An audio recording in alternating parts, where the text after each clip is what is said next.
నాకేమో TV devotional కు స్వాగతం. అది ఒక అందమైన పచ్చని పల్లెటూరు. అక్కడ ఉండే ప్రజలందరూ చాలా సంతోషంగా ఉండేవారు.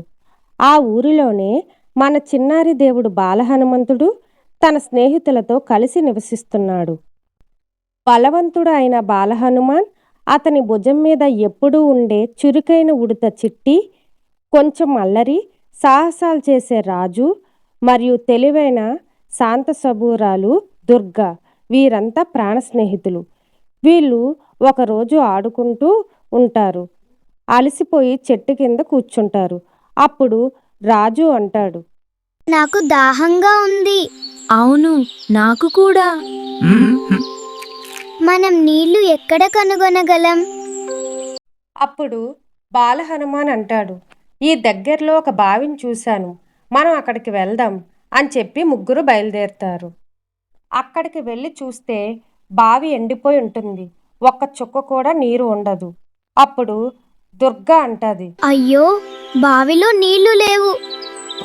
ఇప్పుడు మనం ఏం చేద్దాం? వర్షం కోసం ఎదురు చూడాలి. అప్పుడు రాజు అంటాడు, ఏంటి, నిన్నటి వరకు నీళ్లు నిండుగా ఉన్నాయి కదా, ఇప్పుడేమైంది? హనుమా, నువ్వేమైనా చెయ్యగలవా అని అడిగాడు. అప్పుడు బాలహనుమాన్, రాజు, ఇది మామూలుగా ఎండిపోలేదు, ఏదో మాయ జరిగినట్టు ఉంది, నేను లోపలికి వెళ్ళి చూస్తాను అని హనుమాను బయలుదేరతాడు. అప్పుడు తన గదను పట్టుకొని చిట్టితో కలిసి చీకటి బావి లోపలికి దిగాడు. బావి అడుగున ఒక రాతి సందులో ఏదో మెరుస్తున్నట్టు కనిపించింది. అప్పుడు చిట్టి అంటది, హనుమ, అగో, అక్కడ రాయి సందులో ఏదో ఉంది, అది నీళ్ళలా మెరుస్తుంది అని చెప్పింది. అక్కడ ఒక చిన్న జలకన్య రాయి మధ్యలో ఇరుక్కుపోయింది. బాధతో తల ఊపుతుంది. అప్పుడు బాలహనుమాన్ అంటాడు, చిట్టి, ఒక చిన్న జలకన్య రాళ్ళ మధ్య చిక్కుకుపోయింది, పాపం కదలలేకపోతుంది, మనం సహాయం చేద్దాం అని అంటాడు. అప్పుడు జలకన్య, ఓ చిన్నారి దేవుడా, నేను ఈ బావిని కాపాడే జలకన్యను. ఈ రాళ్ళు నా మీద పడటం వల్ల నేను బందీ అయ్యాను. నా శక్తి లేక ఈ బావిలో నీళ్లు ఎండిపోయాయి.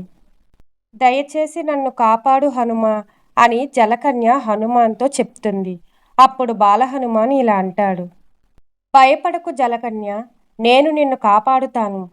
జై శ్రీరామ్ అని తన గదతో ఆ రాళ్లను ఒక్క దెబ్బతో పగలగొడతాడు. అవి పగలగానే అందులోంచి నీళ్లు, జలకన్య విడుదలవుతుంది. అప్పుడు జలకన్య నీళ్ళల్లో ఆనందంగా ఈదుతుంది. జలకన్య తన శక్తితో బావిని మళ్ళీ నీళ్లతో నింపింది. హనుమంతుడు, చిట్టి సంతోషంగా పైకి వచ్చారు. అప్పుడు జలకన్య, ధన్యవాదాలు హనుమ, నా ప్రాణం కాపాడావు, ఇప్పుడు ఈ బావి మళ్ళీ నిండుతుంది అని చెప్పి నమస్కరించి వెళ్ళిపోతుంది. బావిపైకి నీళ్లు వస్తున్నాయి. రాజు, దుర్గా ఆనందంతో ఉన్నారు. హనుమంతుడు, చిట్టి బయటకు వచ్చి వాళ్ళని కలుసుకున్నారు. ఊరి ప్రజలు కూడా నీళ్ల కోసం వచ్చి సంతోషపడుతున్నారు. అప్పుడు రాజు, దుర్గా అంటారు, బావి నిండిపోయింది హనుమ, నువ్వు అద్భుతం చేశావు, నువ్వు ఊరి ప్రజలందరికీ పెద్ద మేలు చేశావు అని అందరూ హనుమాన్కి జై కొడతారు. అప్పుడు బాలహనుమాన్ అంటాడు, ఇదంతా నా బలంతో కాదు, రామనామ స్మరణతో మరియు స్నేహ బలంతో జరిగింది. దయా ప్రేమ ఎక్కడుంటే అక్కడ సంతోషం ఉంటుంది. దయా ప్రేమతో చేసే పనులు ఎప్పుడు మంచి ఫలితాన్ని ఇస్తాయి. మిత్రులారా, ఈ బాలహనుమాన్ కథ మీకు నచ్చిందా? నచ్చితే లైక్ చేసి కామెంట్ చేయండి. మరొక వీడియోలో మళ్ళీ కలుద్దాం.